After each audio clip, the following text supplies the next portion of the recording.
Hello everyone. आज की इस वीडियो में आपका स्वागत है। देखो भाई, मैं आज आपको पढ़ाऊंगा कि किस तरह से फर्मेंटेशन के थ्रू हम क्या बनाते हैं, अल्कोहल बनाते हैं भाई। ठीक हो क्या? इससे पिछली वीडियो में मैंने आपको बताया कि अल्कोहल का प्रिपरेशन एल्कीन से कैसे होता है और कार्बोनिल कंपाउंड से कैसे होता है भाई। ठीक हो गया? अब मैं बताऊंगा कि किस तरह से हम फर्मेंटेशन से क्या कर सकते हैं, एथेनॉल बना सकते हैं भाई। ठीक हो गया? तो जो फर्मेंटेशन होता है उसका मीनिंग क्या होता है, what is the meaning of fermentation. देखो भाई, फर्मेंटेशन का मीनिंग क्या होता है, ये एक बायोकेमिकल प्रोसेस है। क्या है भाई? बायोकेमिकल प्रोसेस है। ठीक हो गया? Done by microbes. देखो भाई, यहां पे आपके पास कुछ सैकेराइड्स होते हैं, डाइसैकेराइड्स होते हैं। ठीक हो क्या? तो याद रखना, ये जो हमारे पास माइक्रोबैक्टीरिया है उसको क्या कर देते हैं, उसका डिग्रेडेशन कर देते हैं। ठीक हो क्या? क्या कर देते हैं? डिग्रेडेशन कर देते हैं। और डिग्रेडेशन करने के बाद एट लास्ट क्या जनरेट करते हैं, CO2 जनरेट करते हैं भाई। ठीक हो गया? याद रखना, ये जो प्रोसेस है, this process is non age fermentation. ठीक है? लेट अस सपोज मेरे पास क्या है, ग्लूकोज है C6H12O6।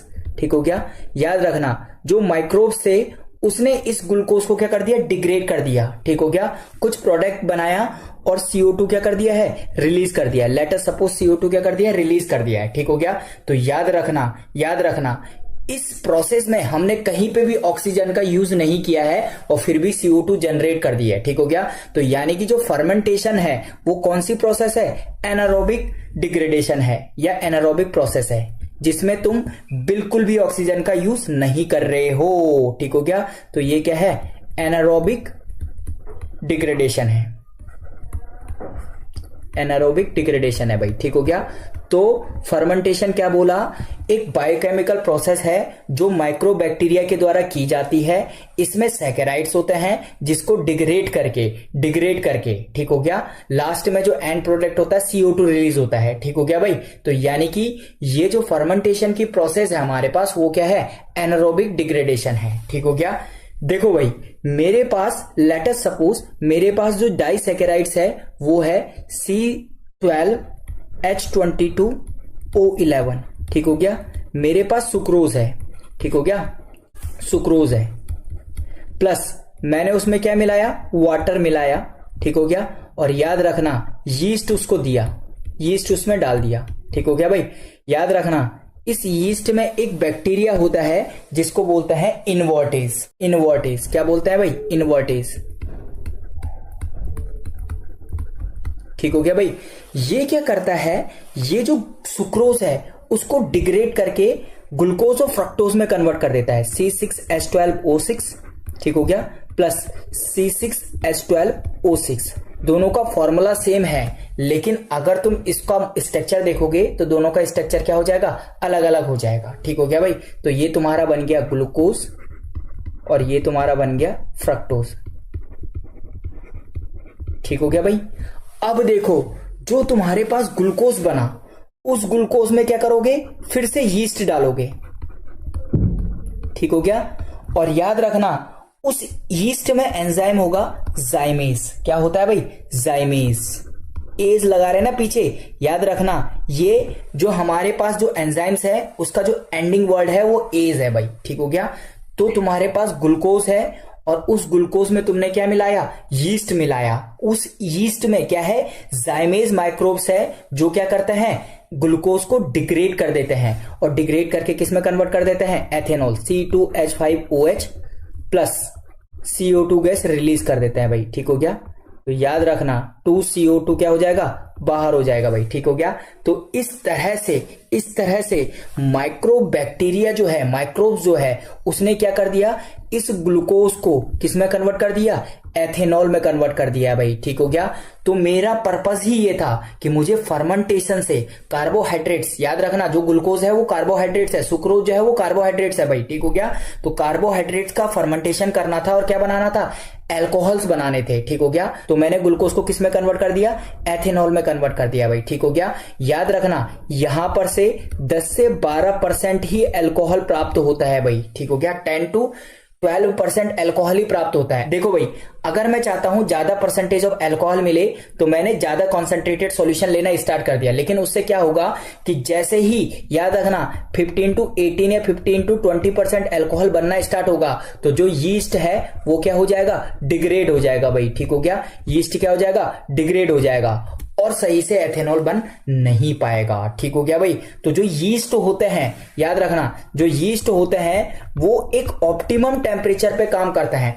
देखो भाई, अगर मैंने ये रिएक्शन हाई टेम्परेचर पे की, ठीक हो गया, तो फर्मेंटेशन स्टॉप। क्यों भाई, ऐसा क्यों?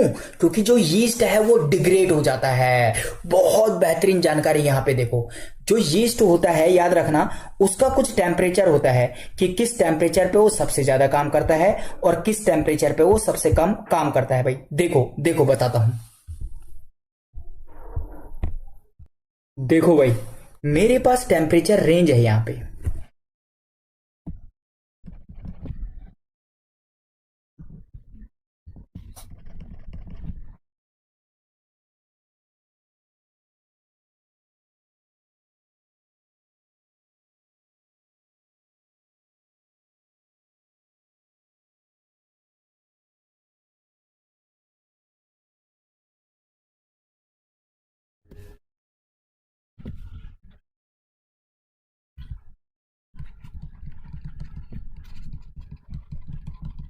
देखो भाई यहां पे हम बात करेंगे यीस्ट की एक्टिविटी की, कि जो यीस्ट है वो कौन से टेम्परेचर पे एक्टिव रहता है। देखो भाई, ऑप्टिमम टेम्परेचर है 22 डिग्री से 35 डिग्री के बीच में, इसकी एक्टिविटी बहुत तेज होती है। समझ में आया, very fast activity,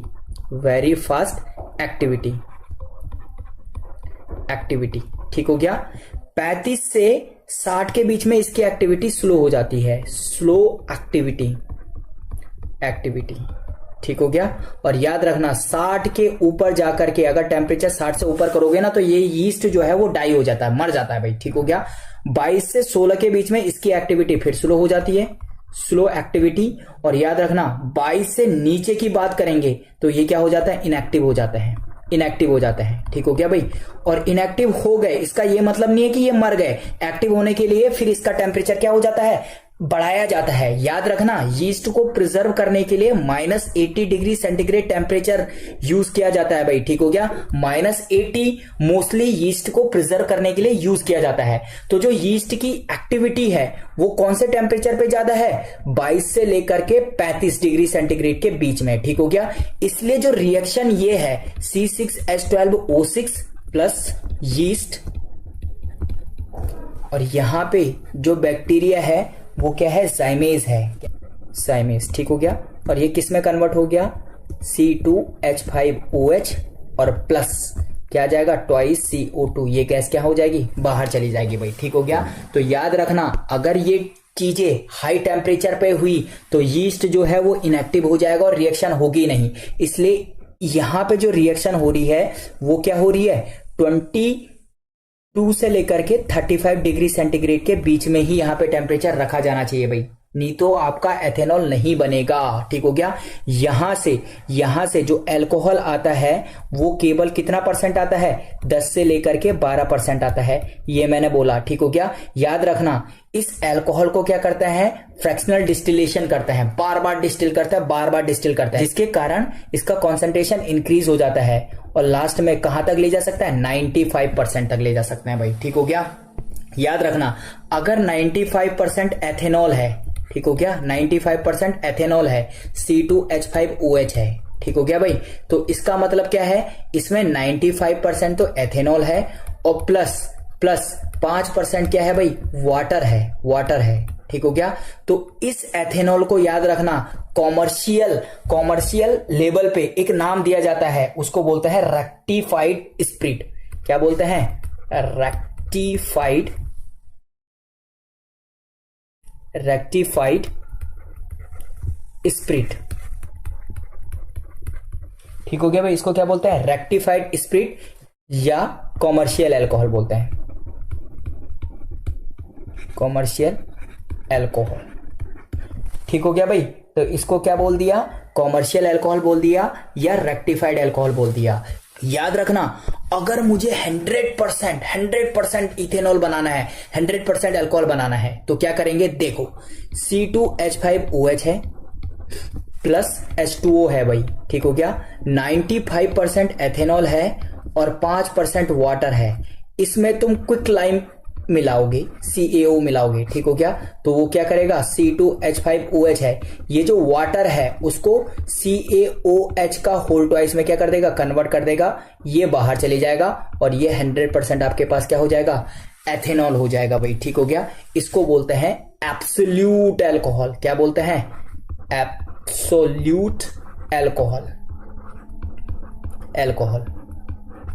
absolute alcohol बोलता है भाई, ठीक हो गया।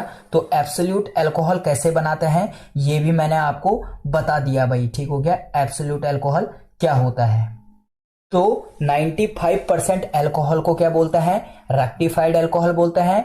याद रखना 100% जो प्योर एथेनॉल होता है उसको बोलता है एब्सोल्यूट अल्कोहल, ठीक हो गया भाई। तो ये थी फर्मेंटेशन की कहानी कि किस तरह से आपने सुक्रोज से क्या बनाया है, सुक्रोज से आपने क्या बनाया है, एथेनॉल बनाया है, ठीक हो गया। अगर कोई बोल दे कि स्टार्च से एथेनॉल बना दो तो कैसे बनाओगे, देखो इसको भी मैं क्लियर करवा देता हूं भाई।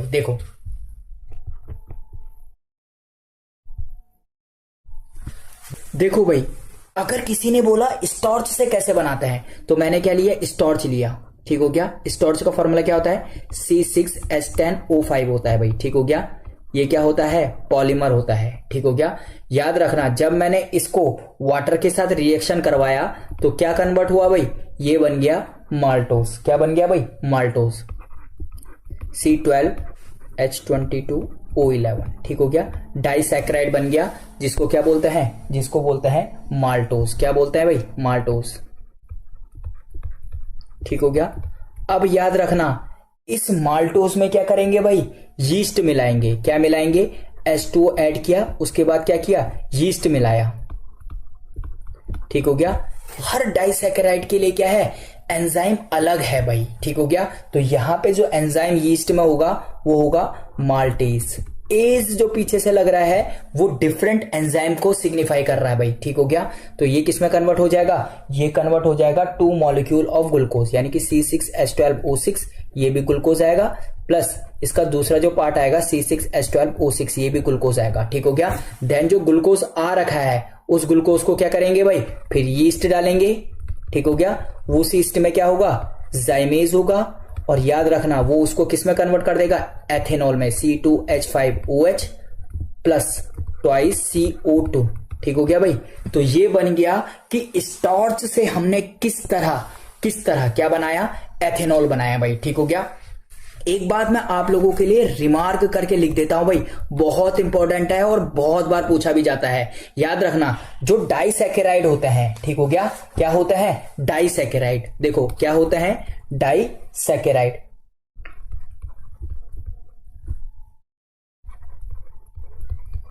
उसका जो फॉर्मूला होता है वो होता है C12H22O11। ये डाइसैकेराइड का फॉर्मूला है भाई, ठीक हो गया। तो डाइसैकेराइड में क्या आता है, जैसे तुमने पढ़ा सुक्रोज, ठीक हो गया, तुमने पढ़ा अभी माल्टोस, और तुमने पढ़ा लैक्टोज, ये तुमने पढ़ रखा होगा, ठीक हो गया। जब इनका हाइड्रोलाइसिस करते हैं तो क्या बनता है, देखो भाई, हाइड्रोलाइसिस के लिए H2OH+, ये यूज करते हैं H2OH+ और H2OH+। देखो भाई, अभी मैंने बताया था कि अगर सुक्रोज का हाइड्रोलाइसिस करते हैं तो क्या बनता है भाई, देखो बताया था क्या बनता है, एक ग्लूकोज बनता है, और एक मॉलिक्यूल किसका बनता है, फ्रक्टोज का बनता है। माल्टोज का अभी बताया है कि माल्टोज का अगर हाइड्रोलाइसिस हुआ, ये माल्टोज था, हाइड्रोलाइसिस हुआ तो 2 मॉलिक्यूल किसके बनते हैं, ग्लूकोज के बनता है, यानी कि 2 मॉलिक्यूल ऑफ ग्लूकोज, ठीक हो गया, यानी कि ग्लूकोज की 2 यूनिट बनती है। और लैक्टोज में क्या होता है, इसमें 1 यूनिट ग्लूकोज की होती है, प्लस 1 यूनिट किसकी होती है, गैलेक्टोज की होती है, ठीक हो गया भाई। तो याद रखना कि अगर मेरे पास सुक्रोज होगा तो उसका हाइड्रोलाइसिस करने से 1 यूनिट ग्लूकोज बनेगा और 1 यूनिट फ्रक्टोज बनेगा। माल्टोज है तो उसमें 2 यूनिट ग्लूकोज के ही बनेंगे, और लैक्टोज है तो 1 यूनिट ग्लूकोज की और 1 यूनिट लैक्टोज की बनेगी भाई। ठीक हो गया। तो इस तरह मैंने आपको बताया कि किस तरह कार्बोहाइड्रेट का फर्मेंटेशन करने से एथेनॉल बनता है भाई। ठीक हो गया। देन मैंने आपको बताया what is the rectified spirit, and उस रेक्टिफाइड स्पिरिट को किस तरह से एब्सोल्यूट अल्कोहल में कन्वर्ट किया जाता है। ठीक हो गया। आपके एग्जाम के पॉइंट ऑफ व्यू से ही मैंने आपको एक बेहतरीन चीज करवाई थी कि अगर मेरे पास सुक्रोज होगा, माल्टोज होगा या लैक्टोज होगा जो कि डाइसैकेराइड है और उनका हाइड्रोलाइसिस किया जाएगा तो वो कौन से मोनोसैकेराइड यूनिट में कन्वर्ट होंगे भाई। ठीक हो गया। तो ये आपके एग्जाम के प्रिपरेशन में एक बहुत महत्वपूर्ण लेक्चर है भाई। ठीक हो गया। इस लेक्चर को बहुत अच्छे से पढ़ना और इसके नोट्स बनाना भाई। ठीक हो गया। तो इस वीडियो में इतना ही। Thanks for watching. Happy learning.